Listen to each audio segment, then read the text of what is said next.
America's Mayor Live. Oh! And happy Juneteenth, a day that's a new federal holiday. I knew it was a new federal holiday, but then I was surprised today when I went out and Manhattan was empty. And I said, I know it's June. Oh, my goodness, Biden made it a holiday. Now, did he make it a holiday last year or this year? I don't remember. Last year, but this is the first year I think that we fully celebrated it. I mean, that people really got into it and got to understand what it was. I remember last year we had a podcast about it and we went into the history of it, which is actually quite interesting because they've really picked one of the Emancipation Proclamation celebrations to make it the national one. But I don't know. I can't tell you for sure. It sounds like it might have been the most festive of them. This is the one that took place in Galveston, Texas. And it wasn't necessarily the earliest, pretty close to it.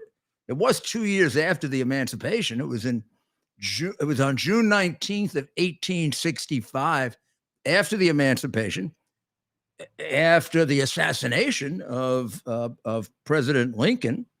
When Major General Gordon Granger finally arrived in Texas with the Union Army and declared the emancipation. I'll read you his words. The people of Texas are informed that in accordance with a proclamation from the executive of the United States, all slaves are free. Now, they had been free for 2 years, but it took time for it to reach the whole country. Now, that isn't as unusual as you think. There were people fighting the Second World War a month after it was over. Some Japanese that were fighting it 3 years after it was over.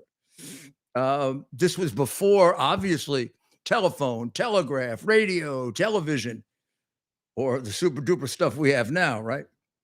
So people were being... people probably saw it in their newspapers, but to really get the gist of it, you had to basically have the Union Army show up, particularly in the Deep South, and say, emancipation. And it led to a celebration that day, but then a year later at the same time. And then they continued. June 19, 1866 was named a day of jubilation in Galveston, Texas. And then it appeared in 1890, it appeared advertised in the Galveston Daily News. And it had been advertised in some of the black newspapers before that for Galveston to send abroad for orators for its coming Juneteenth.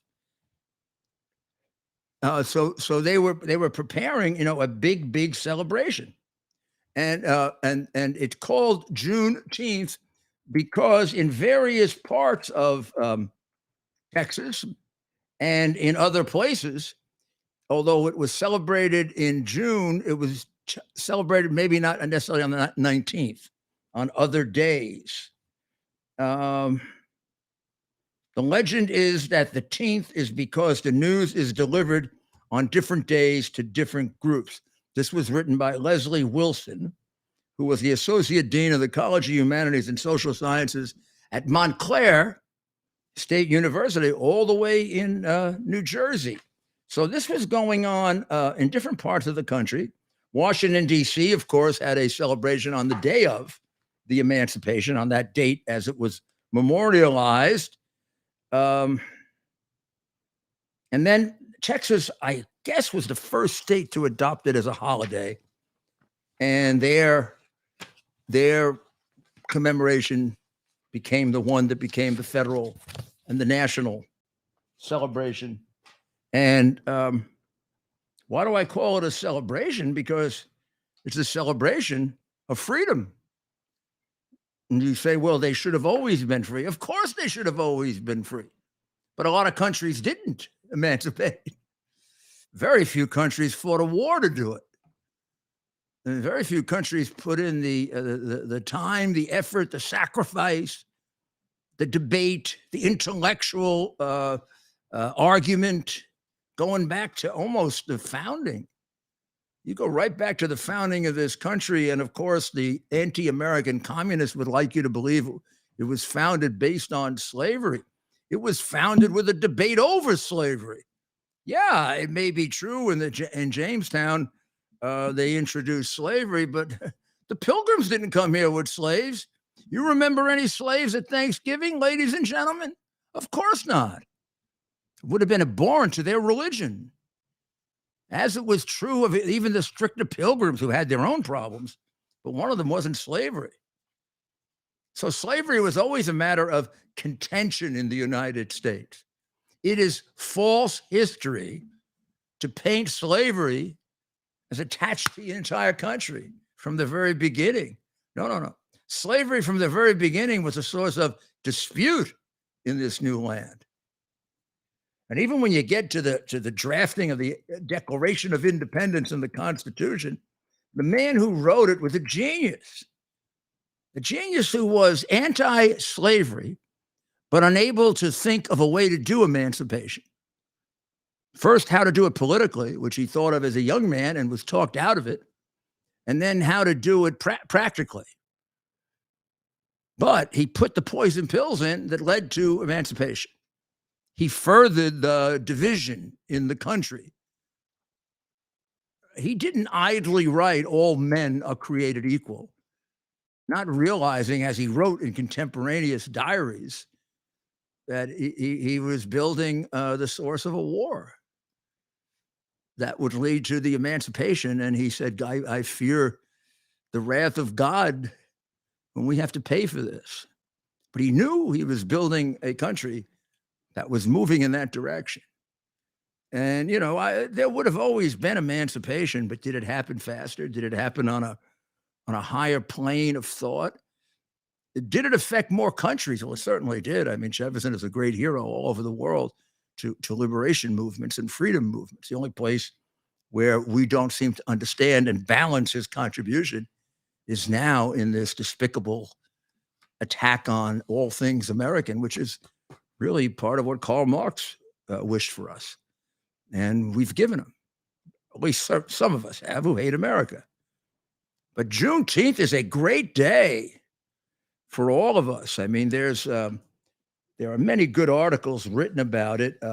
I would recommend my friend Adam Coleman's column in the Post. As usual, Adam puts it better than most others. And he said, troops arrived in Galveston, Texas in 1865 to enforce the Emancipation Proclamation. And they want us to believe forgiving is abhorrent behavior. And it isn't. Forgiving is part of Christianity. It's part of Judaism. It's part of America.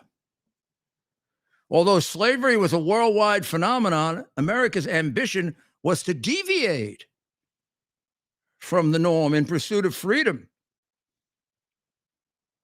The modern progressive wants you to believe nothing has changed. Racial progress is an illusion. Nicole Hannah-Jones, creator of the New York Times 1619 Project, has written, white Americans desire to be free of a past they do not want to remember, while Black Americans remain bound to a past they can never forget. Hannah-Jones and her ilk preach pessimism to entrench the American mind in racial nihilism, so we can only see the world in the worst possible light. And they are bastardizing, says Adam Coleman, our moment of jubilation in pursuit of their own power. We shouldn't remain shameful of past activities we had no part in, but we can remain vigilant to never repeat those mistakes. We can celebrate the moments when we course corrected and appreciate how far we have come. So let's do that. Let's celebrate Juneteenth as something very, very uniquely American to create a more perfect union. The recognition that we're not perfect, the recognition that we have to strive for it. Emancipation was one of those moments. Terrible, terrible weekend in Chicago. I went over these statistics on my radio show with, I have to say, great sadness. The Juneteenth festival in Chicago alone had a person killed and 22 injured and wounded. Just that celebration alone. The total number for the weekend as of this morning was 60 wounded and 10 dead in Chicago. And one of those and 22 of the wounded took place at the Juneteenth celebration. Now, that is not what Juneteenth is about, is it? No. Well, we will concentrate on the greatness of America and being able to overcome. Juneteenth also happens to be the day after Father's Day. And I would like to show you, before I concentrate on some of the things that need to be done to revive fatherhood in this country, I want to show you the ultimate love of a father.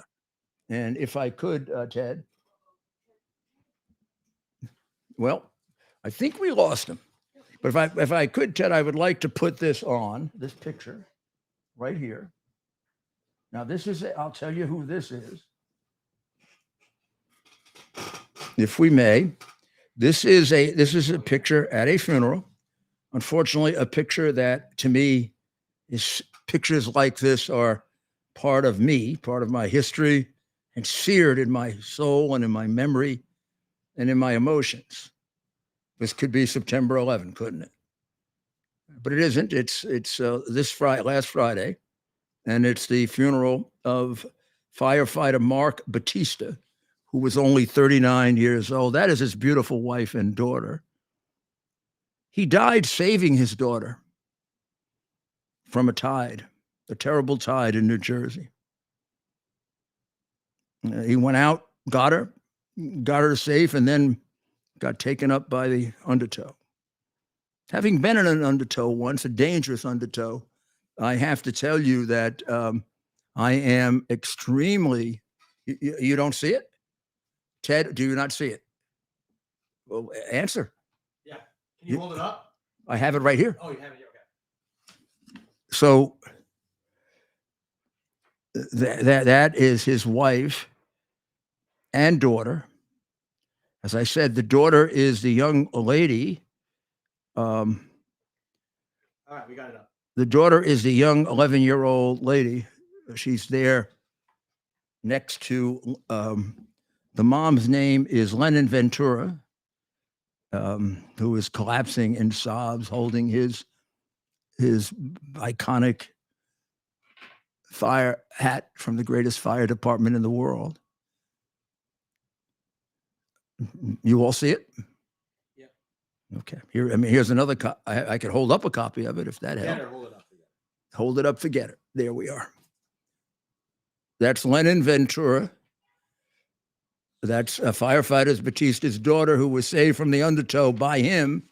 And 2 days before Father's Day, he gave up his life to save his daughter. Of course, he was ready every day of his life to give up his life to save you as a New York firefighter. And this one here, if you look again, I have the second one here. You can see that fire truck. And again, that brings back memories that I don't think I should concentrate on too much, because it's very, very hard to see that. Very hard to see it. But it does tell you of the great love that these men and women of the fire department have. Because, yes, he laid down his life for his daughter, but he was ready every day of his life to lay down his life for you, and many of them do. We had a terrible Father's Day fire when I was mayor, in which we lost 3 firefighters. Tom Von Essen and I thought that would be our worst day. We didn't know what was to come. Now we turn to a different situation, and that is the president's Father's Day. That was begun by his son in court on Friday, denying his fatherhood. He of course first denied being the father of Navy, is the name she was given, and she's not allowed to use the Biden last name. He denied that it was his daughter, and he refused to support. He must have known.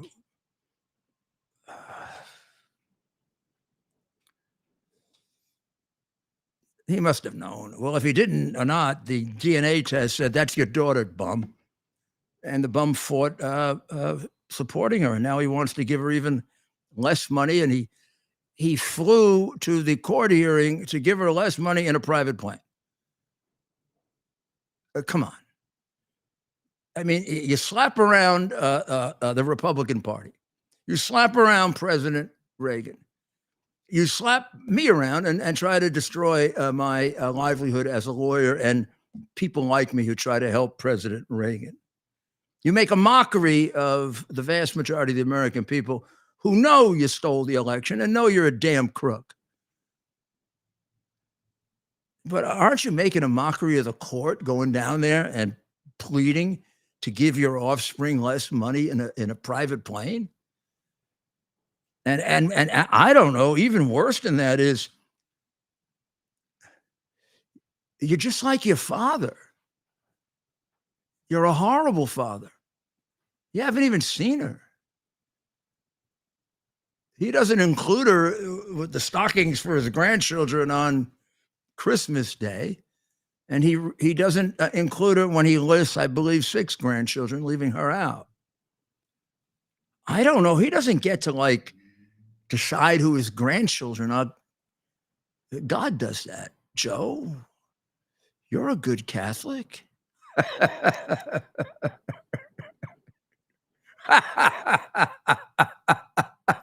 That's the laugh of the devil. You're a good Catholic. Do you think he takes communion on Sundays? If he does, it's a sacrilege. I mean, it's between him and God, but you can't possibly have taken all those bribes and be a good anything. You can't possibly not recognize your granddaughter and be a good anything. You can't possibly have done to your son what you did and be a good anything. You can't possibly lie more often than you tell the truth and even be a reasonable human being. And I mean, and last week was pervert week at the White House, wasn't it? I mean, if you think about it, it was definitely pervert week. There's right there is a picture of Navy. Let me see, make sure I have it right here. That's London Roberts and Navy Joan. You'll see them there in that. Can you see that picture? Hunter looks like some kind of a 1930s mafia guy in that one, I must say. You see that one? Yep. Do the boys and girls at home see that? Boys and girls at home see it, Mayor. Who doesn't see it? That's a cute little girl, Navy. That's a cute little girl, Hunter, you got there. And Joe, you got a cute little granddaughter. Well, you don't give a damn if she starves, huh? You don't give a damn what kind of education she gets. You don't give a damn with the difficulty she's going to have to face carrying your disgraced name. I mean, I know there is a battle over London wants to use your name. I guess before all this happened, that would have made some sense. I don't know. That's sort of a close question because I have no doubt, knowing that the $10 million bribe that's now basically established is only the tip of the iceberg. We're going over 50 million, Joe. You know that. I got them all sitting right there, babes. If they don't come out any other way, we'll just shove them down people's throats. All they got to do is go look at my podcast. You know, the minute they stop censoring me, it's all over. I got it all, Joe. The RICO case, too. How about the offshore bank accounts? What about that? You want to just give them up now, or you going to let us drag it out? Look, you are going to be known because I don't know. I don't imagine they can go back in history and figure out new facts about past presidents. But unless something magical happens, you will be without any doubt the most crooked president in American history. I mean, there won't even be anybody like in your league. We're not going to be able to discuss another president with you. We don't have a president that was taking bribes for 30 years. We don't have a president that was taking bribes from our enemies. If we do, we never found out about it.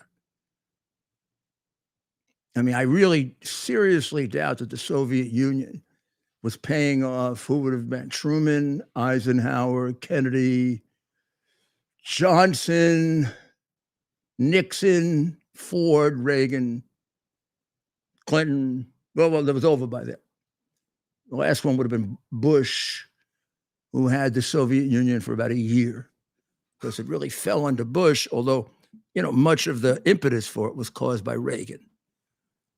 Now, had any of those people been caught taking 31 million or the 10 million that just came out from Ukraine, they'd have been put in prison, which is where you belong, if anybody does. But instead, you torture Trump to try to take the emphasis off it. And what you're doing to our criminal justice system is the worst damage ever done to it. You've made us a third world country, Joe. You've made us a joke and an embarrassment. And now it gets ridiculous. I mean, what about your Pride celebration? I mean, that if I were part of the Pride group, celebrating gay and lesbian progress toward equality, I'd want to throw you out. All you do is disgrace us by turning the Pride celebration into a celebration of perversion. You have that woman. Yeah, let's show that again. You have that woman there. This one right here. Let me see if I can get this right. You have this woman here. I've forgotten what her name is because I really don't want to remember it. But this is Dr. Maria, I think, left because I need her help. I don't remember if that's a woman that is pretending to be a man. Well, she's pretending to be a woman. So it must be a man pretending to be a woman. Yes.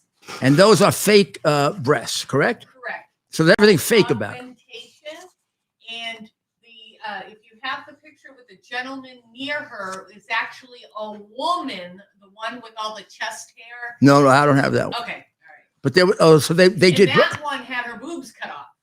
Oh, so we have one that had boobs cut off and one that had boobs put on. Yeah. What did she put on the cut off ones?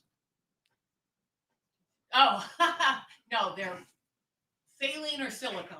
Oh, I mean, do they buy the boobs like in China where they sell body parts? No, you can't do that with breastises. Where do they buy it? Well, where do they get the skin? These are the plural. It's not like that. It's a silicone bag or a. Yeah, but what's the skin on top? Is that the real skin? Their skin. Well, the men have to have expanders put underneath for a little bit to expand the skin, and then they put in the augmentation. Well, she took her hands away at some point so she could show her new nipples to everyone at the White House. Isn't that nice? This is stuff becoming of a lady, so I will leave the room. You come back for the pigeon? I'm coming. Yeah. Dr. Maria today saved the life of a pigeon. Are we doing the pigeon now? We'll do the pigeon in a little while. Okay. We're building up to the pigeon. And she got help from me and from Ted. But she was the first to see the pigeon in distress. And that pigeon would not be alive but for Dr. Maria. Now, she's also saved a lot of human lives too.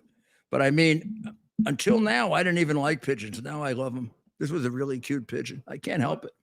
And we'll tease this. We'll come back to it in the second half of the show, but I very much am looking forward to going through the story of how Dr. Maria and Mayor Giuliani saved a pigeon. You helped. And Theodore Goodman played a very small role. Well, you drove me over to the Pigeon Hospital. I did drive. I didn't know there was a. I didn't didn't have know. any lights or sirens. Yeah. I mean, we were in a very. And we had to be very careful. So because the pigeon. Anyway, we'll get to. So that. we're talking about Father's Day and Joe Biden. A couple of days before Father's Day, he had people who have had their bodies mutilated, displaying their mutilations at the White House, in order to encourage more and more people to do it, which he has now said he's fully in agreement with. He doesn't want to see any legislation that prohibits children 18 or under from mutilating their bodies. And that's why I started laughing when he says he's a good Catholic. There are a lot of other reasons we could laugh. I guess all the bribes would be it also. But come on, Joe, mutilating children? Mutilating children. You know how many children are suing who at 11 or 12 or 13 had their body parts removed, and now they're suing because they regret what they did? You know, you don't get to do it again. That's why you can't, in most states, get a tattoo before you're 18, but you can chop off your genitals. That's a sick country. This isn't debatable. Not with me, it isn't. This is not debatable. This is perversion of the worst kind. I don't know if the White House has ever been used for a more perverted purpose than that. Whatever. Displaying her fake, phony breasts, which aren't even breasts. There's some kind of a creation of something on the White House lawn. And you've said nothing about it, Joe. Nothing. Nor have you said anything about these kids who are crying because, based on a lot of the encouragement that you seem to support, they chop themselves all up. Not only that, you've got an attorney general whose son-in-law, I understand, makes a fortune from all this. Yeah, you didn't know that? Makes a fortune from all this. And then, Joe, come on. You're going to tell us there's nothing wrong with you? We know you're demented, but do you have the Longoria film? We do. Can we take a look? I mean, first of all they do, even in the papers that are against you, all they do is cover for you. They said that Eva Longoria got nervous when your hand was on her side too much. Now, I mean, I don't think Eva Longoria would get too upset with your hands on her side. You actually were moving them up toward and touching and feeling her up. You take a good look at it, you can see that hand coming up on her breasts. You know you're a creep. You're lucky I'm not married to her. I'd have punched the hell. I'd probably go to jail if I did. Let's roll the tape. But any decent husband would kick the shit out of you. Pretty. Our troops. Thank you, thank you, thank you. Enjoy the film. Enjoy your house. Enjoy the grounds. Thank you, thank you, thank you.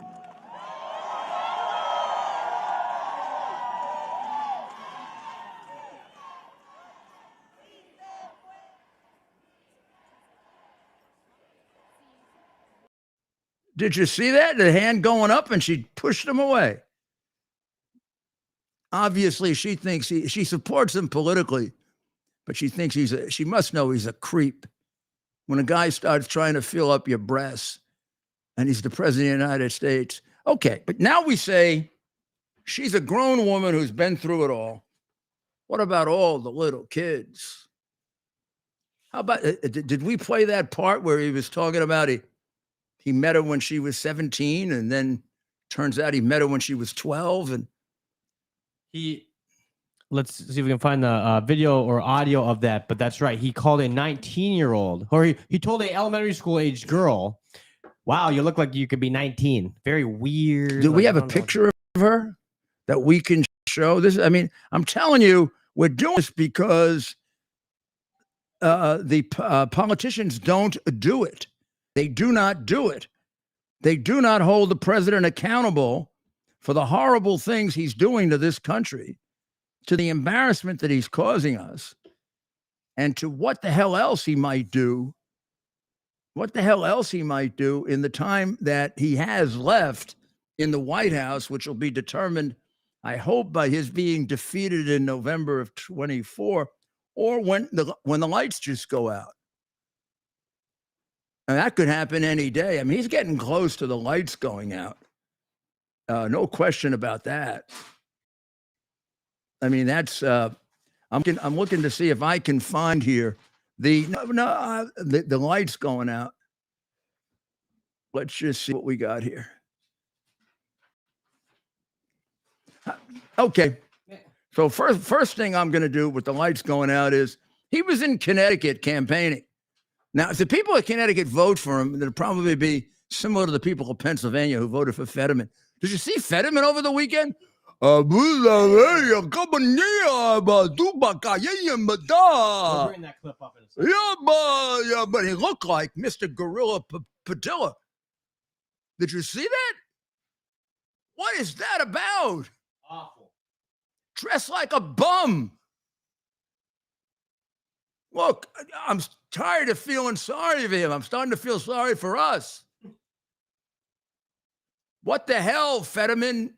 If you got massive depression, if you're some kind of a psychotic weirdo who lived with your parents until you were 50, do not become a United States senator. And by the way, the United States senators, in my view, just do one thing, with a few exceptions. They talk.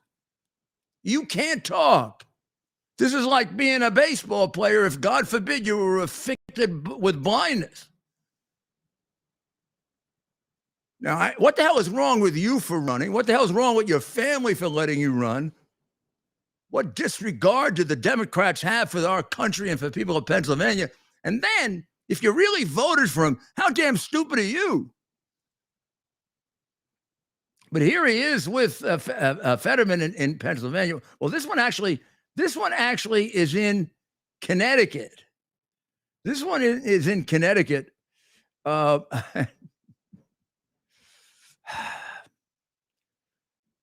This is okay. You please. We're gonna play it, Mayor. The Fetterman video in just a second. Oh, but before you play the Fetterman video, I want to I have to play this one. Okay, I really I don't know. This is too much. But I mean, how I'm at the point where I no longer can figure out how we do this, how this happens, how we do it.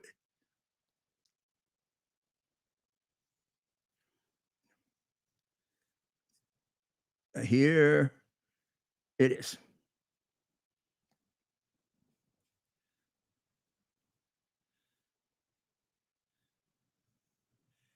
Here we go. This is a speech by our demented president.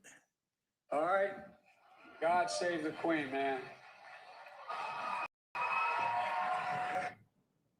I don't know. Do you want to hear that again? All right. God save the Queen, man.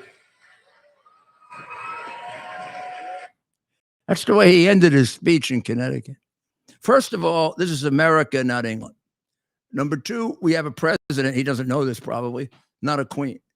Number three, the queen is dead. They don't even have a queen. So even if he wanted to pay tribute to England, he would say, God save the king, right? This is like when he was searching around for the dead congresswoman. Just a few weeks after she was dead and after he had set up a ceremony for her 2 days later. This is like when he thought he gave medal to his uncle in the White House after he was inaugurated, when his uncle was dead for 7 years before he got into the White House as vice president. His uncle never got a medal. What else is it like? It's like it's constantly saying that his son died on the battlefield, which he didn't. He died in the hospital tragically. But I'm sorry, I'm tired of Joe playing my wife died, my kid died, everybody's has tragedies, everybody dies, everybody has relatives who've died. It doesn't allow you to steal money from your country. It doesn't allow you to be a traitor. Well, Mayor, are you not going to give the man credit for proposing a transoceanic railroad across the Pacific to India? Are you not going to give what kind of forward, what vision, what a visionary? The man said he wants to build a railroad across the Indian Ocean. Well, at least you didn't say the Pacific Ocean, which is bigger. He's trying to stay realistic with these grand visions. I mean, why, when he says that, should we play it? Yeah, but can we, when he says that, why don't they just come in and take him away? and then have under the 25th Amendment get the appropriate signatures that he's wacko. What do you want to call him? Not capable of mentally incompetent, deranged, demented. It's funny, Mayor, right? Because instead of even trying to explain it, is he insane? Yeah. But I mean, some of these things are insane. Like, I gave a medal to my uncle after he was dead 7 years. Or you tell him 20 times that his son didn't die in Iraq and he keeps repeating it. Or he wants to put a railroad across the Indian Ocean. And everybody sits there and listens to him like when way back when he explained how he bribed the president of Ukraine. I mean, everybody's acting shocked that he got brought. He admitted it in front of all those phony Atlantic Council people who were the biggest bunch of suck-ups that ever lived. I don't know, the first time I heard that, it flashed back to my criminal law course with the definition of bribery. Hey, jerko, you just admitted a bribe. Phew. Yeah, let's listen to how we can get a railroad across the Indian Ocean. And we're going to help. We have plans to build a railroad from the Pacific all the way across the Indian Ocean. We have plans to build in Angola. Yeah, okay, play it one more time. You got to watch that one more time. You got to look at the face, too. And we're going to help. We have plans to build a railroad from the Pacific all the way across the Indian Ocean. We have plans to build in Angola. This is just plain ridiculous, isn't it? This is absurd. This guy got the hand right near the button. This is the guy who made the choice to give up the Bagram Air Base so that we don't have a base 400 miles from China. This is the guy who's going to do nothing about China being able to eavesdrop on us from Cuba. And this is the guy who this weekend, in his first campaign appearances, made excuses for China. He's the only American politician that makes excuses for China. Hopefully, he's the only American politician who's gotten $31 million from China. Hopefully. I'm not saying other American politicians haven't gotten lesser sums than that. I fear there are many, too many. But I don't think anybody's got 31 million. But he doesn't even work for us anymore. Biden doesn't even, I can't think of a thing that Biden has done that's in the best interest of the United States.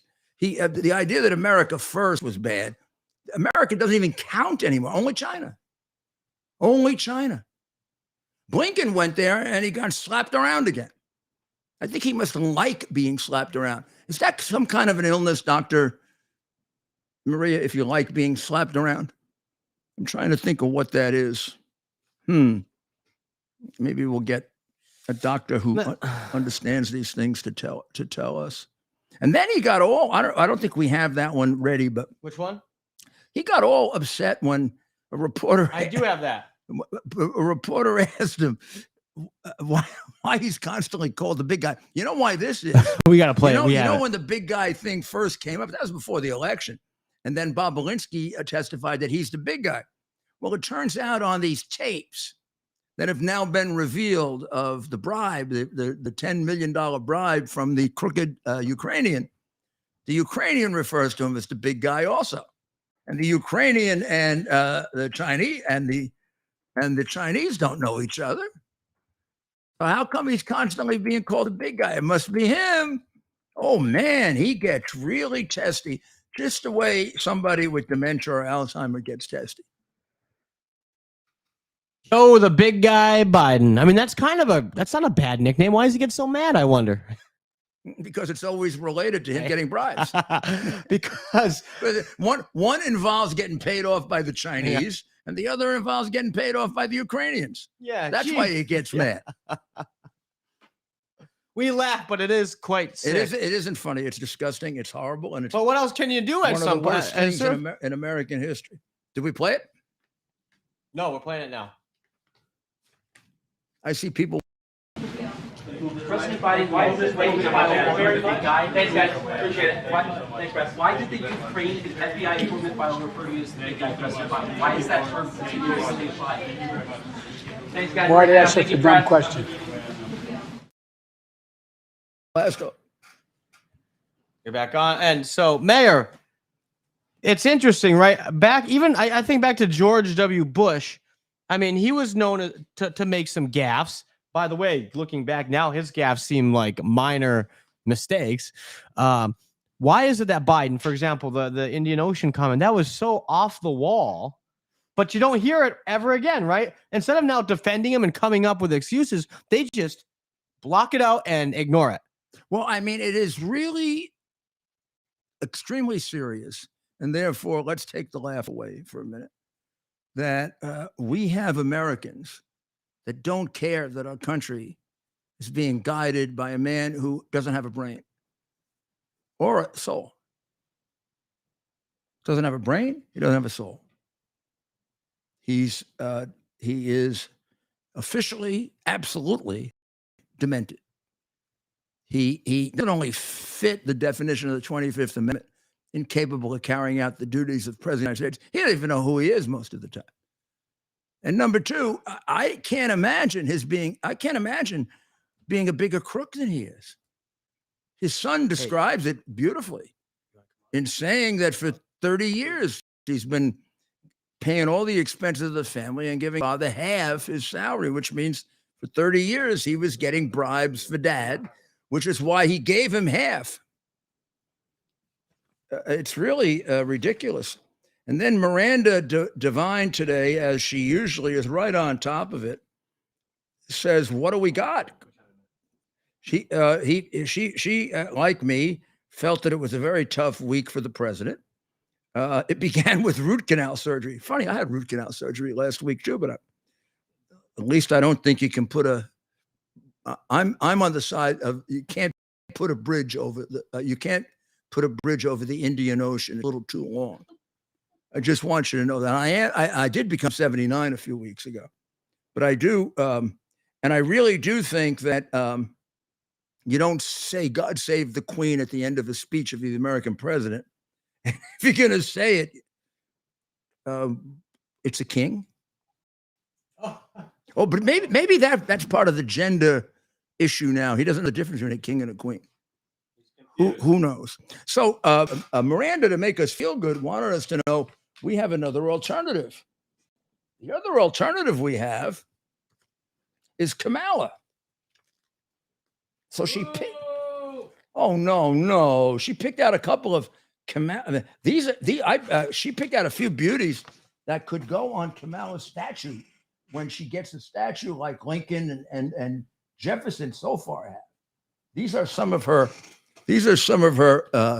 timeless quotes that will be studied by students studying New York Times version of history, which is called the lying version of history. But they'll be studying things like this. Can you see the first one? It begins with, "It is time for us." Yep. Okay. Well, this is important because this is a particularly eloquent quote, and I want to examine with you the meaning of it. It is time for us to do what we have been doing, and that time is every day.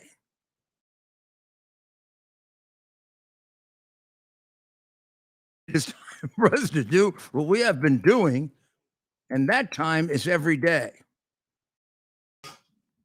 Now we have a longer one that's even more profound. The significance of the passage of time, right? The significance of the passage of time. So when you think about it, there. When you read this, I can't read. I'm gonna. What the hell's wrong with her? Is she a pea brain? Just listen to this. How did she get through law school? Cheating? I guess maybe, like Joe. Only this moron could have picked her, right? The significance of the passage of time, right? The significance of the passage of time. So when you think about it, there is great significance to the passage of time.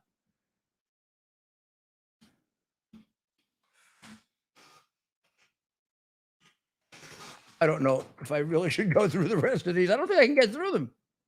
We will work together and continue to work together to address these issues, to tackle these challenges, and to work together as we continue to work together. Yes, we're going to work together. I love Venn diagrams. I do. I love Venn diagrams. The 3 circles. Oh, Mayor. This is why they keep him. They keep him because they think that at least they know what's wrong with him. He's suffering from critical, chronic, deteriorating dementia. And he doesn't know who the hell he is. They don't know what's wrong with her. Who says things like that? Who says things like that? Nobody. Nobody. Let me tell you about the pigeon. Today, Should we, Mayor? We want to tease this. We want to keep people for the whole show. Do we want to quickly get our commercial in? And then come back with the sure. And pigeon? then I'll tell you about the pigeon. Awesome. So, faith and family, freedom and finance are 4 things that we would do anything to protect. I trust the team at Kirk Elliott, PhD, Private Advisors, with providing the advice and sound strategies to take advantage of the inflationary pressures, the high interest rates, and the international challenges we face today. The Kirk Elliott team, with over 29 years of experience, shares our values and believes in people over profit. They can help you protect your finances from the big government policies that are out of our control. So what's in our control? The decision to act or not to act is within our control. I encourage you to act. Call Kirk Elliott, PhD, Private Advisors today. Start working with a team that will help you protect your retirement assets with gold and silver while sharing your desire to protect your faith, family, and freedom. Call them today, 720-605-3900. That's 720-605-3900, and tell them Rudy sent you. Or simply fill out a request for a free consultation at kirkelliottphd.com/Rudy. It's fine. Yeah. This is Dr. Okay. So now we're going to tell you about the pigeon. So I live, as you know, in New York City. And New York City, I guess I tried to figure out who has the most pigeons before I did this, but I couldn't tell. New York must have the most pigeons in America because we got such a big park. I mean, it takes up, thank God Central Park was put there for us because nobody would ever put it there now. It'd be too expensive. Of course, the pigeons are abundant in Central Park. They also like the statues. Of course, they're coming down now. They love statues, and they like a lot of the steel work and stuff because they can hide in there and nest in there from predators, because they have predators like, other birds are predators, and so are cats, and they are abundant in New York. And of course, a lot of people in New York, in Central Park and Prospect Park, which is a very big park in Brooklyn. And New York has by far the most parkland of any city in the country. We really do take good care of our parkland. We have a department that, of course, was part of a featured television series, Department of Parks. And we have a parks department that's legendary in the way it takes care of our parks. And therefore, we have an abundance of pigeons who are getting in trouble all the time. So, Dr. Maria, would you like to tell the story? Want to take over here? She'll bring a chair over, and we can share this microphone. I got it.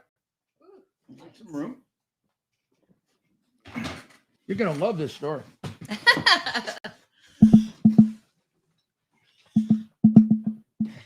Go ahead, Dr. Hello, I'm sorry, I'm dressed for summer. So I was working, as you know, I live in New Hampshire, and I work in New York, but I happened to look out a window, and there was a pigeon with his head stuck through the grate of the fire escape. At first, I thought the pigeon was dead because it was hardly moving, but then I saw the head move a little bit. So I got the pigeon out, and he or she, I don't know. So I'll just say he walked a little bit, but the left wing was dragging.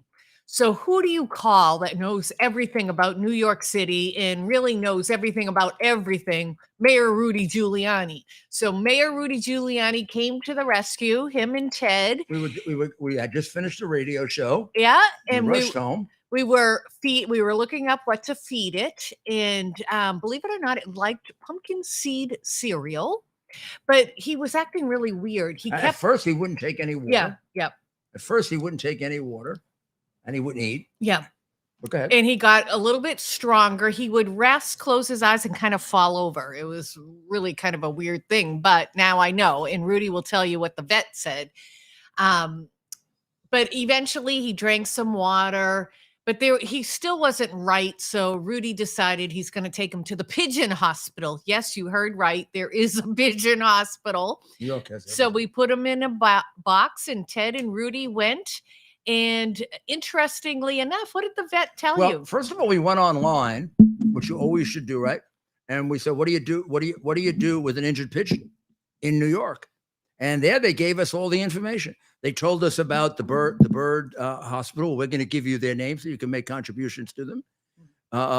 And they Audubon Society also takes care of them, but the Audubon Society was closed for Juneteenth. Like the pigeons aren't going to get in trouble on a holiday. Audubon Society. And wake up. We should point out that this place we went to, Dr. Maria, I asked them how many pigeons a day. 40 to 50. No way. 40 to 50. While we were there, two other pigeons made their way in. Came in from good people across the city. Yeah, what is the main issue? Well, here's the issue.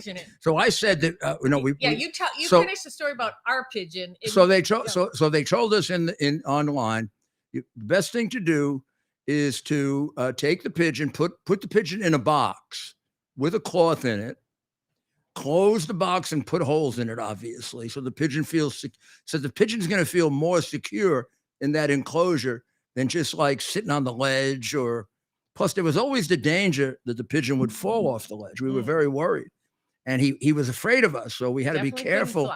We had to be careful about how we got him into the box. When we got him into the box, we put a nice little cloth in the box, we put a little food in the box, and we closed the box and put the holes in it, just the way the internet said.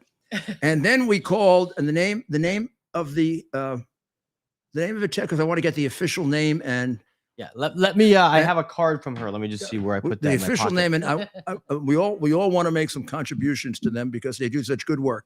It's on the west side of Manhattan, on Columbus Avenue. Oh, they gave me a. So we, Ted and I, put it in the box, called up. And it's called the Wild Bird Fund. Oh, that's the fund. Is that what the hospital That's is also called the Wild Bird Center. The Wild Bird Center, 565 Columbus Avenue. There's a vet hospital right across the street. So if they ever have to do any serious stuff, they have a hospital right across the street. And we brought it to a woman who clearly is an expert on, since she gets that many a day, and immediately looked at the bird. And I said, we thought the bird had a broken wing. So she took the bird inside, examined the bird, and came out and said the bird could or could not have a broken wing. No, but that wasn't the serious thing. The bird was ill. The bird has had neurological damage. That's why the bird was falling, almost like drunk. Yeah. And said this happens in New York because of the lead and the intake of lead that happens for a lot of these birds when they eat off the street. They're taking in lead. Huh? That's what she thought it was. Do we have the film to show people how he was in the beginning? We do. Let's play some video now. Unfortunately, my Getter, I love you, Getter, at Dr. Maria. You take good care of me on Getter, but unfortunately, we don't have you linked right now to our video. Oh, he's got a lot more. Oh, you know what? His wings back up. I bet by the morning he's going to fly away. He ran away from me pretty good.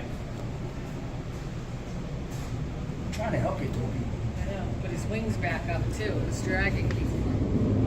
His left wing. I think he's going to fly away by the morning. I think those people that rope.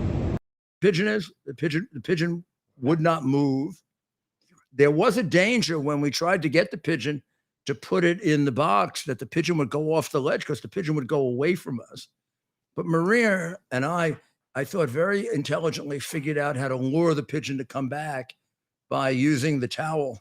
And we're about to put up a picture. We'll show Dr. Maria how you had found the pigeon. So maybe as we put that up, you can kind of go through how you handled those initial moments, right? And by the time the mayor and I arrived, he almost seemed like he had his own little home, and he was kind of hanging out on the deck, having a cigar.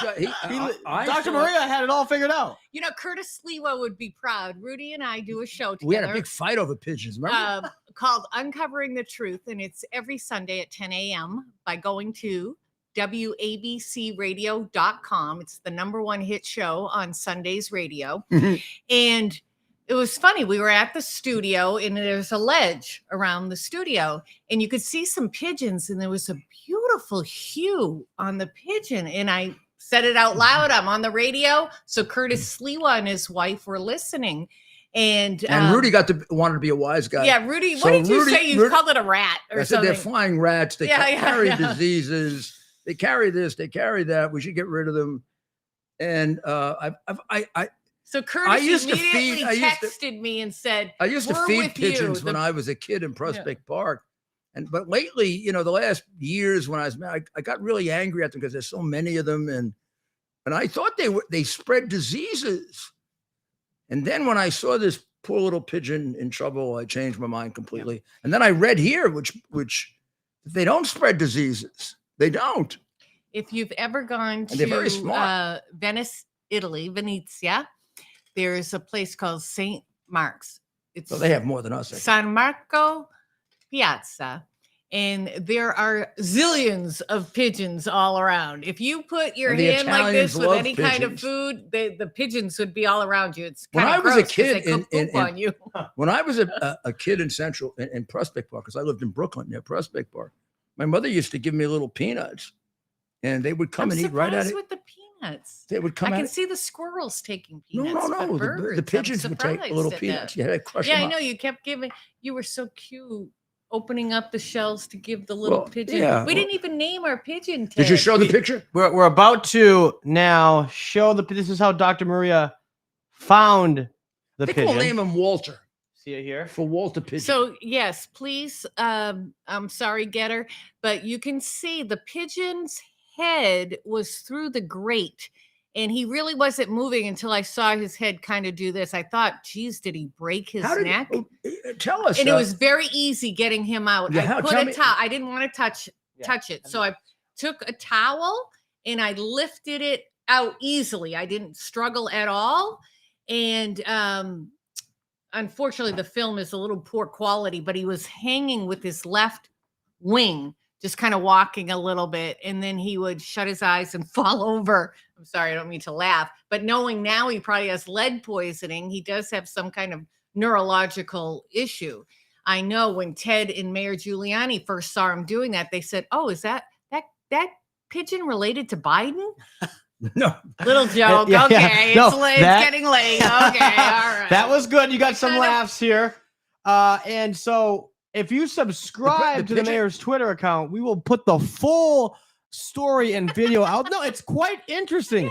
Mayor Giuliani with Dr. Maria took it upon themselves in the middle of a very busy day. I mean, we have 20 different things going on at any one point. And all of a sudden now we have an emergency situation with an injured pigeon. And I was impressed with Rudy because I would have left the pigeon out there all night to see if he gained strength through the night. Rudy wanted to bring it to the hospital. He didn't care about his schedule. He said, "Ted, reschedule everything. I'm going." I was afraid the pigeon would get worse and fall off and not be able to fly. So yesterday I saved a child's life from choking. Today it was a pigeon. In my past as a provider in the emergency department, I saved a lot of people. This is what you love to do. You did it on an airplane too. You would on an airplane. It's who I am. It's what God wants me to do, help people. I was very honored to participate. And I think I added something to it because I went on the internet and I saw that the internet said it. You don't leave the pigeon out. Yeah. You put the pigeon, you bring, even if we couldn't get anybody tonight, we'd have been better off putting the pigeon in the box. Oops. Leave a little food and water in it, and let the pigeon stay in that box overnight. Yeah. And the Thank you for looking that plus up. they said the pigeon would not be excited in the box. It would be very comforting. Yeah. And you notice the pigeon didn't nothing even move, right? Yeah, pigeon stayed very comfortable in the box. Well, it's 9:00, and I think even though your show's ending, I think you may be taking a call. So thank you everybody for having me. Yeah, And if, thank you. Here's what if you could contribute $1, $2, anything, whatever you could. They have little Who suggestions. knew there was here. bird hospitals? They have 25, 50, 75, 100, 250, and 1,000.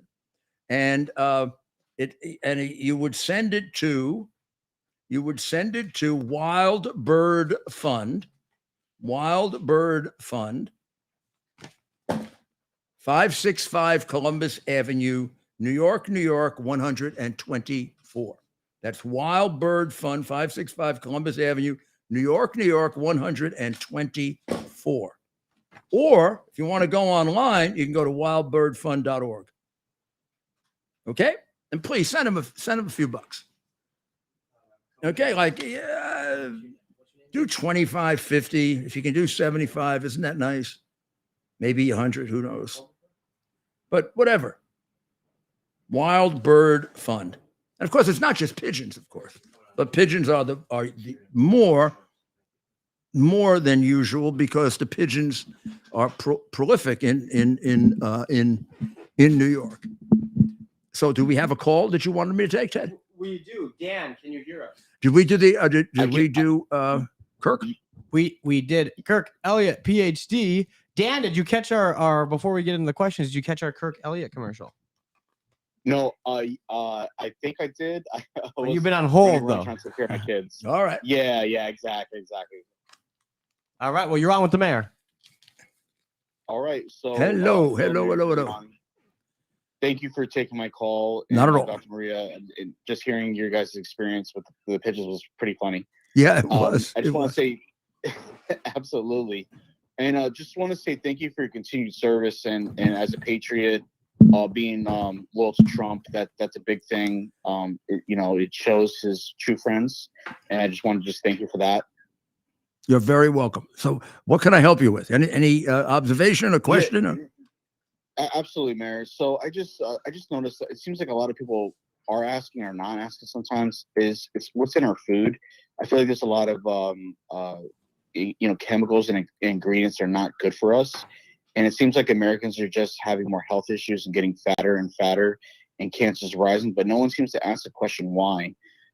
Is there something in an idea that you have, or something you could bring to President Trump's attention, that we need to really look at our foods and do something about it? Because I think Americans are just dying unnecessarily because of these chemicals that are in our products. It's too bad that Dr. Maria left because she's very, very big on this.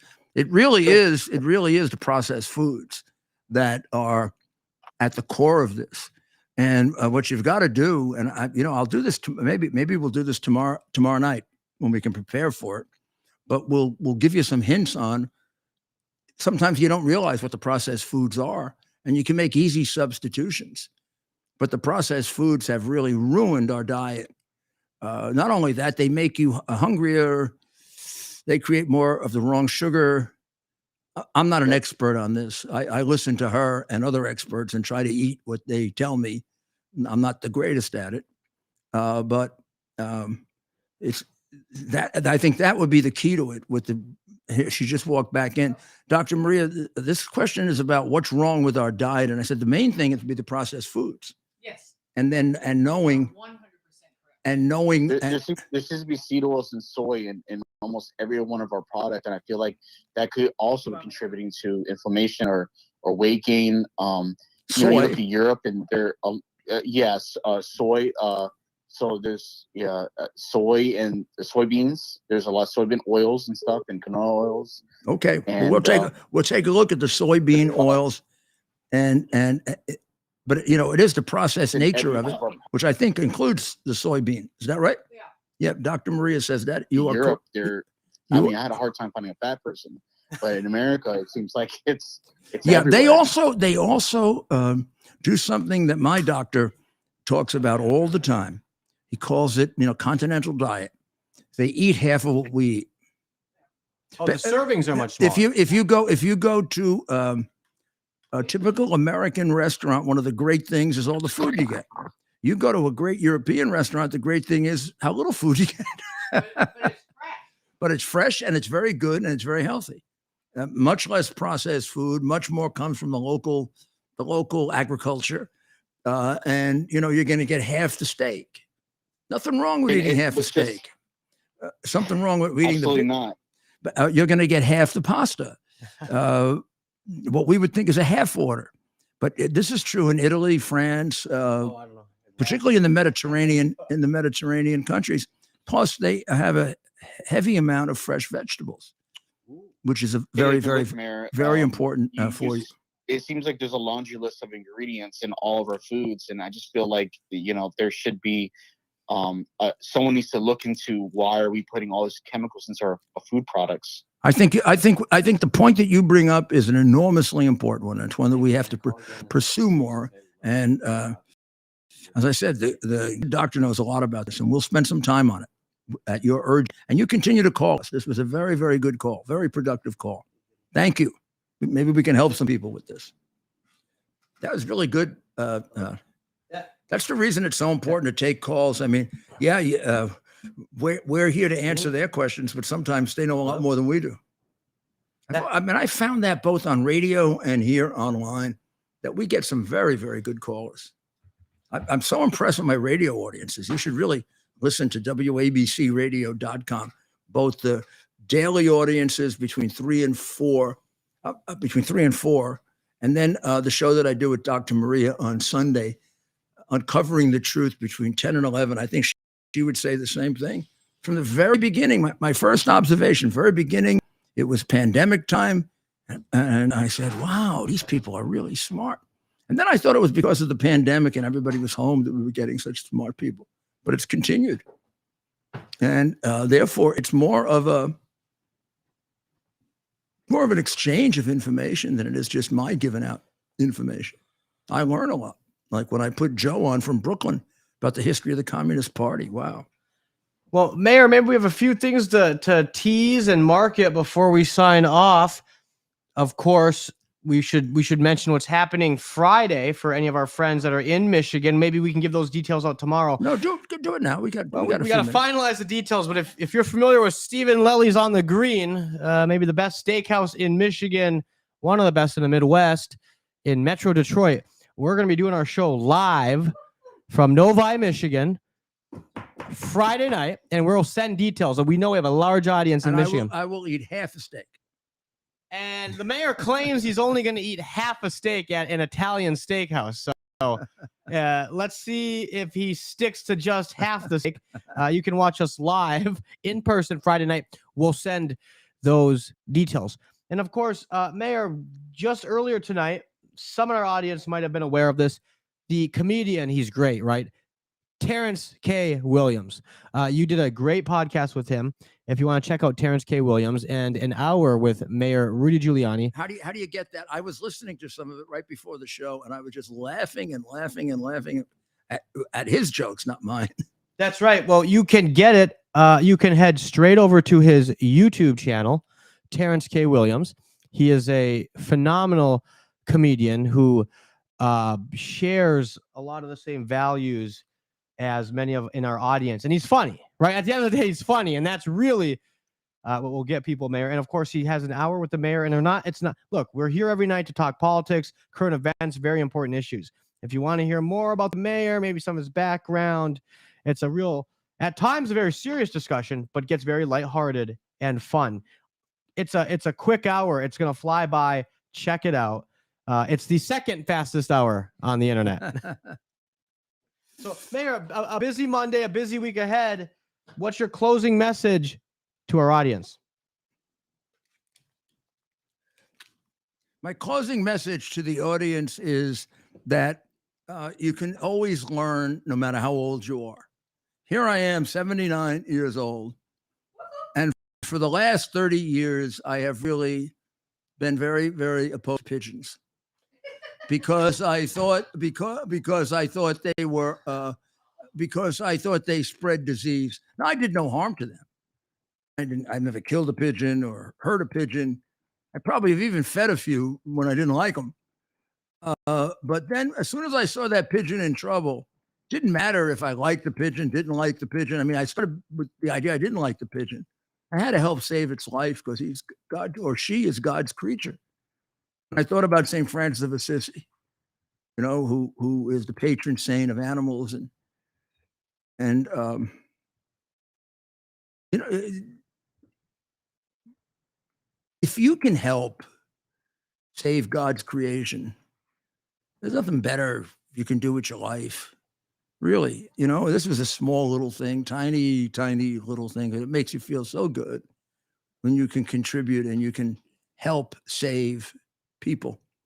Remember, I had 2 situations with people that wanted to commit suicide that I helped. And I've just, whenever I feel bad, I think back on that.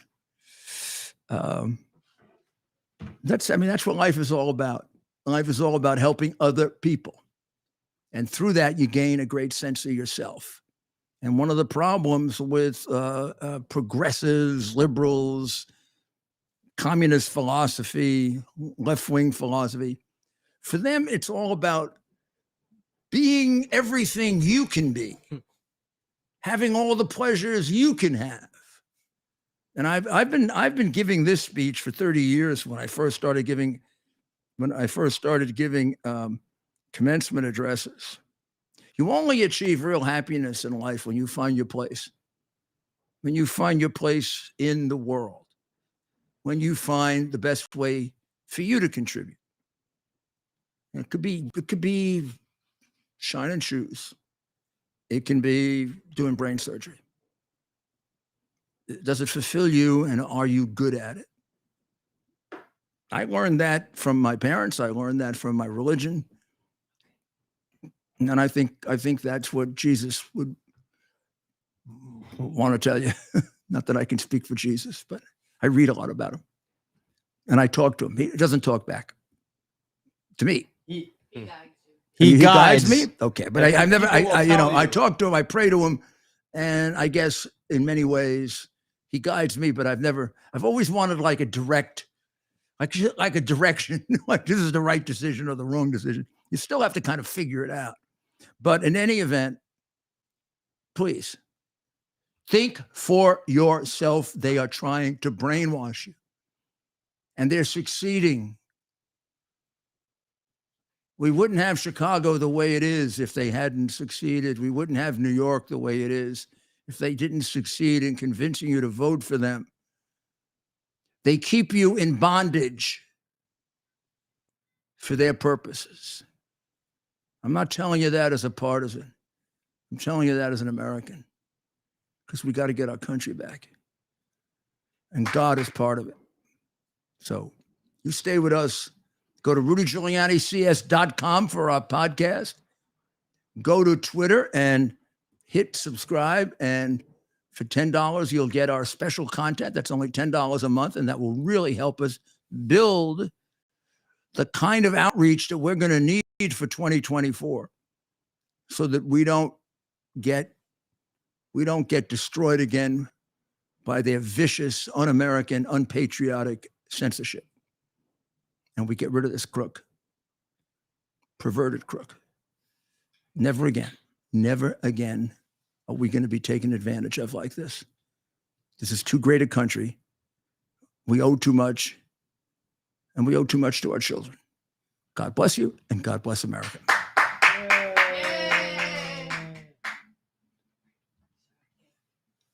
Faith and family, freedom and our purpose to bring to bear the principle of common sense and rational discussion to the issues of our day.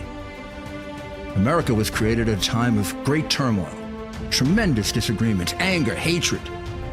There was a book written in 1776 that guided much of the discipline of thinking that brought to us the discovery of our freedoms, of our God-given freedoms. It was Thomas Paine's Common Sense, written in 1776, one of the first American bestsellers, in which Thomas Paine explained, by rational principles, the reason why these small colonies felt the necessity to separate from the Kingdom of Great Britain and the King of England. He explained their inherent desire for liberty, for freedom, freedom of religion, freedom of speech, the ability to select the people who govern them. And he explained it in ways that were understandable to all the people, not just the elite. Because the desire for freedom is universal. The desire for freedom adheres in the human mind, and it is part of the human soul. This is exactly the time we should consult our history. Look at what we've done in the past and see if we can't use it to help us now. We understand that our founders created the greatest country in the history of the world, the greatest democracy, the freest country, a country that has taken more people out of poverty than any country ever. All of us are so fortunate to be Americans.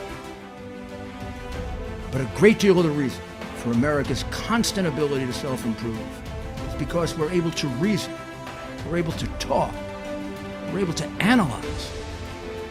We are able to apply our God-given common sense. So let's do it.